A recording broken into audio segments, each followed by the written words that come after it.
Mr. Simon Cheong, President of REDAS, distinguished guests, ladies and gentlemen, good evening, and let me thank you again for inviting me to join you in this 49th anniversary dinner. I was going to say to celebrate the 49th anniversary, but I think looking at the mood, I don't think people are in great celebratory mood.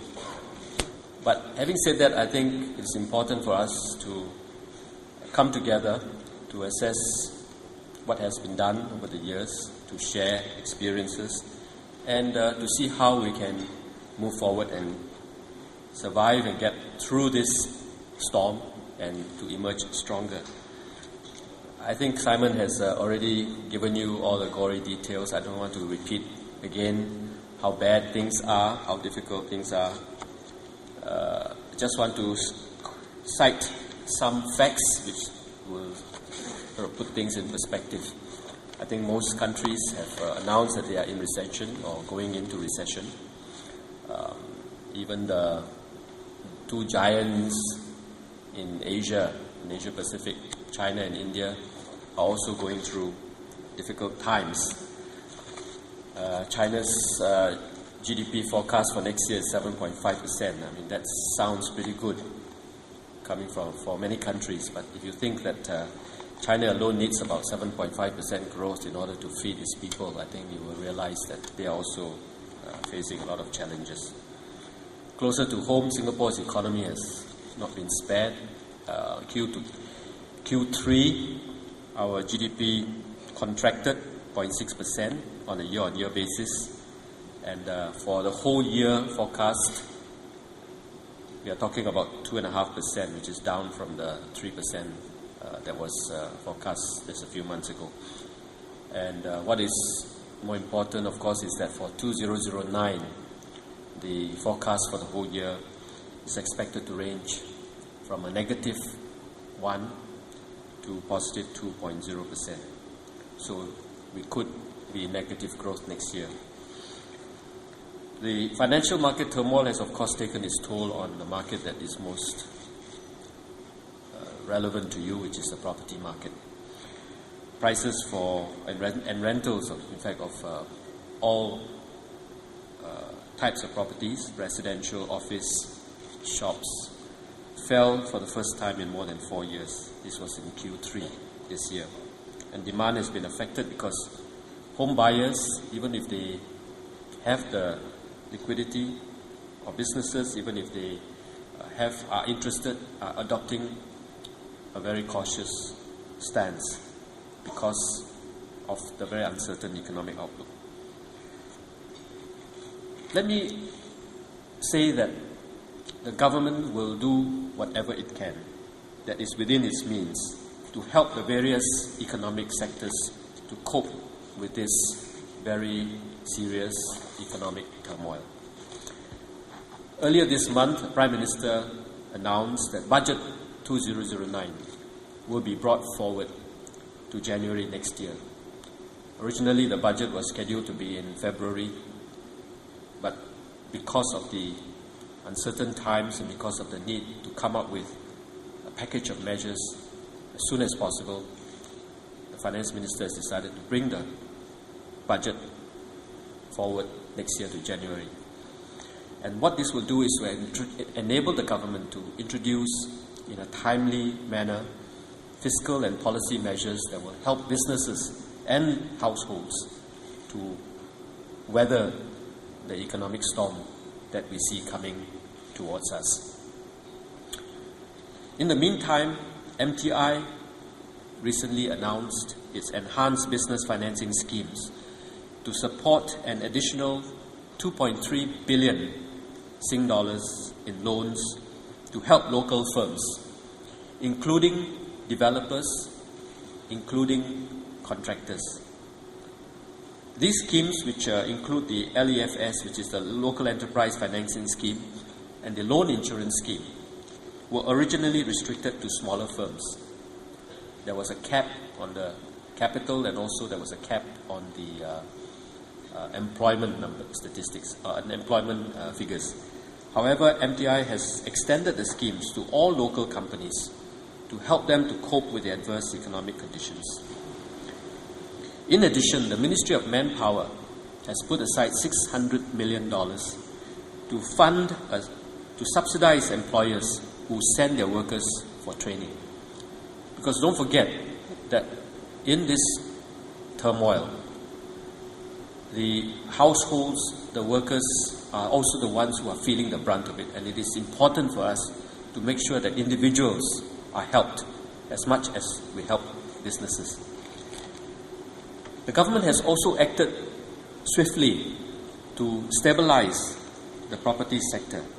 And last month, MND announced the suspension of the confirmed list of the government land sales program for first half 2009, and also the cancellation of the remaining sites on the confirmed list of the GLS for the rest of 2008. This was something that we have never done before, but in view of the situation, we felt that this was something that needed to be done and done quickly. And by placing all the sites in the GLS program on the reserve list system, we will continue to provide flexibility for the market if there is a need to respond to the current dynamic economic conditions. Because, as you know, on the reserve list, supply will only be triggered if there is demand from the market, when the market is ready to do so. Since this policy announcement in October, we have received various suggestions from REDAS and also other stakeholders on how to help the property sector.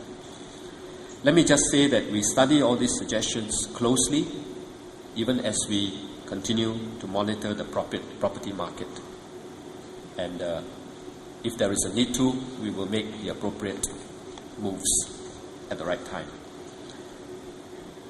Let me take this opportunity to explain how government sees its role in the property market, as well as what are some of the key considerations, what are some of the key principles underlying our land supply and other related policies.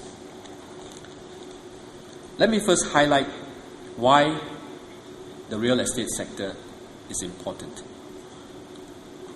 There are three main reasons. First, it is a major economic sector in Singapore. The real estate services and construction sectors together account for almost 10% of our GDP. In fact, it was 9.6% of overall GDP. And it also accounts for 13% of total employment in Singapore. This is last year's figures. Secondly, the health of the property market affects other major sectors of the economy. And thirdly, as a country with the highest rate of home ownership of more than 90%, the property sector is where most of us have invested our hard-earned lifelong savings.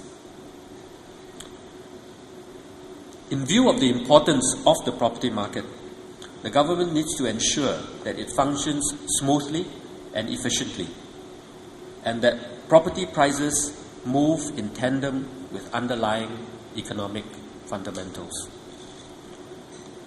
Property markets all over the world do sometimes behave erratically, and we see wide swings in prices that are out of sync with economic fundamentals occurring from time to time. Given its close linkages with other economic sectors, property markets can also be hit by contagion effects in times of economic crisis. In other words, we cannot assume that the property market will function smoothly and efficiently at all times. The special characteristics of the supply and demand factors affecting the property market have also contributed to this behavior. What do I mean? If you take the supply side, there is a long lead time for new property developments to be completed. So there is a time lag in supply changes in response to the changes in demand. If you remember, in 2004, 2005, our market was slow in responding to the anticipated build-up in demand for office space as the economy began its turnaround. And so, the number of new office developments were not as much as was needed. And as a result, there was a shortage in supply of office space in 2007, as many of the office developments were still under construction then, resulting in a sharp run-up in prices. Then on the demand side, market sentiments and expectations of price movements may affect demand as much as, if not more, than economic fundamentals.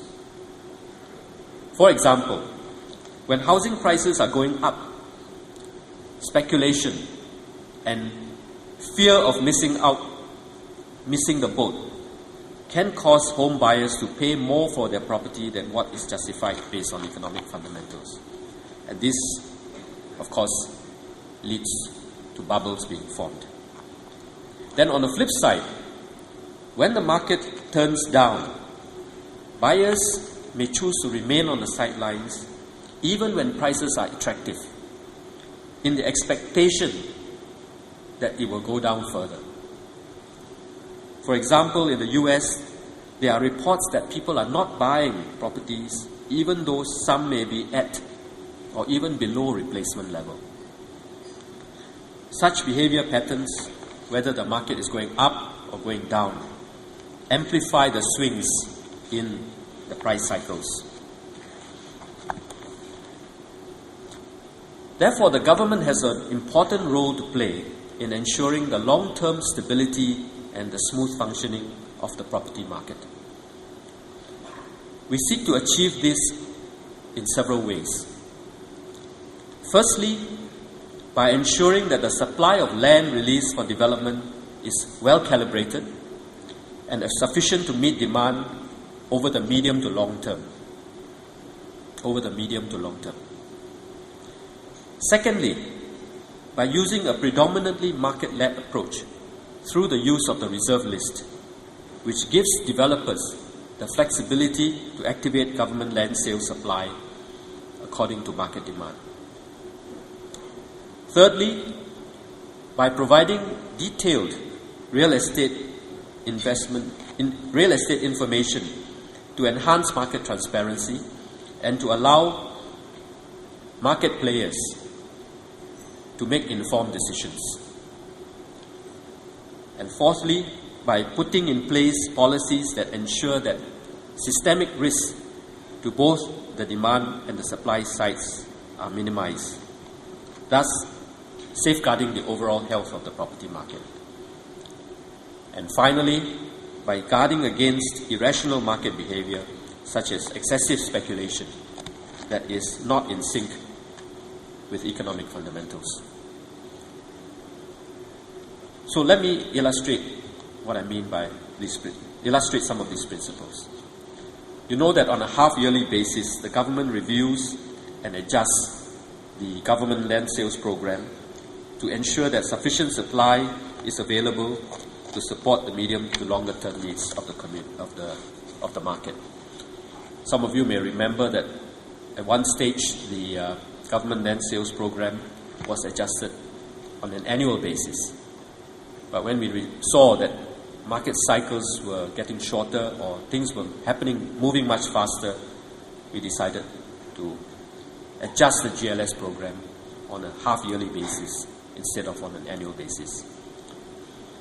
And then again, from time to time, it's necessary for us to take timely actions, such as the one we did in October, a few weeks ago, when we suspended the confirmed list, to allow the market to make adjustments to changes in economic conditions.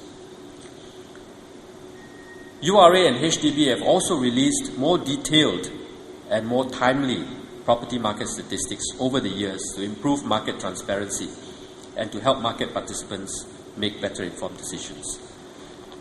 When the market was showing signs of overheating last year, the government removed the DPS, the Deferred Payment Scheme, to encourage greater financial prudence. This was to ensure that buyers have sufficient funds or were able to secure adequate loans from banks before they commit to new property purchases.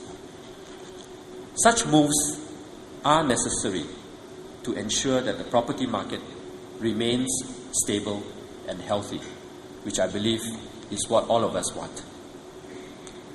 But I must stress that there are limits to what government can and should do.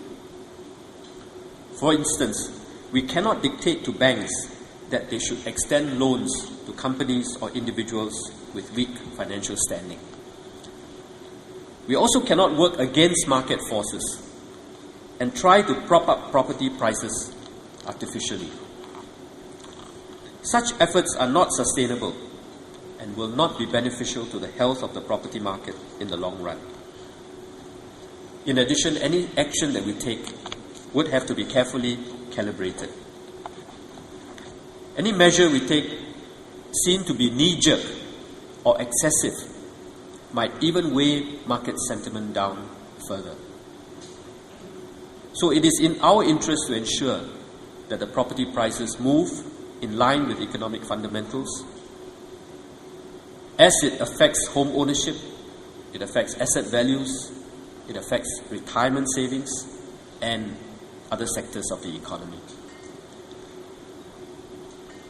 With slower economic growth, it is inevitable that demand will be lower and prices will soften. Private housing prices have declined by 2.4% in third quarter 2008, and going forward, price movements will depend on the severity of the economic slowdown and the ability of the industry to make adjustments in response to the changes in economic conditions. For example, as many developers have done well over the last 2 to 3 years, they may have sufficient financial holding power and may not build or sell when demand is low. Some developers have indeed announced that they would defer their projects till demand improves, and this would allow the market to adjust in a more orderly manner. Going forward, the government will continue to keep a close watch on the situation and will not hesitate to adopt further measures if necessary. In this regard, I would like to urge REDAS and other stakeholders to continue to work closely with the government and provide us with timely market feedback so that we are better able to assess the state of the property market. Ladies and gentlemen, it is not all gloom and doom. We are fortunate in having secured a number of major projects in the last few years when the conditions were more favorable. These committed pipeline projects will create a steady stream of job opportunities and also sustain capital spending in the next couple of years. The government will also continue to go ahead with several of the key infrastructure and housing projects, which will support our medium to long-term economic growth, as well as our social needs, as well as rejuvenate our housing estates. In Marina Bay alone, we have invested close to $5.7 billion in infrastructure, and we are going to invest more to support the future growth of Marina Bay. For example, enhancing connectivity within the city, the common services tunnel, bridges, promenades, new roads, new rail network, and so on. The plans for Marina Bay are taking shape steadily despite the current economic conditions. There's a new pedestrian bridge as well as a vehicular double helix bridge which will connect Marina Bay front to Raffles Boulevard. There will be a new waterfront promenade that will go around the Marina Bay, and all this, when it is ready, will enhance the attractiveness of Singapore as a global city. And this is ultimately what will sustain the market, create confidence, and bring investors and buyers back. And besides projects in Marina Bay, the government had earlier deferred some $4.7 billion worth of public sector projects over the last year. These were schools, were civic institutions, communities, community clubs, and other public infrastructure. We will not hesitate to reactivate some of these deferred projects at an appropriate time to boost the industry when construction costs come down and manpower and material shortages are less serious. Not only will these projects help to sustain capital spending and provide some cushion in this downturn, it will also help to enhance Singapore's attractiveness to talent and investments in the long term. Ladies and gentlemen, tough times are ahead. We all know that. Tough challenges are facing us. But I'm optimistic that Singapore and Singaporeans will be able to face these challenges and will do well. Our economic prospects and our fundamentals are strong. I urge you to continue to build up your capabilities within your industry, within your company. Use this time, use this period to strengthen your competitive advantage so that you are prepared to capitalize on the opportunities that will emerge when the current economic condition, current economic uncertainties stabilize. I use the word when, not if. On this note, let me congratulate REDAS on its 49th anniversary. I am certain it will be able to weather the current economic storm and come out stronger and more successful than it has done in the past. Thank you very much for your attention.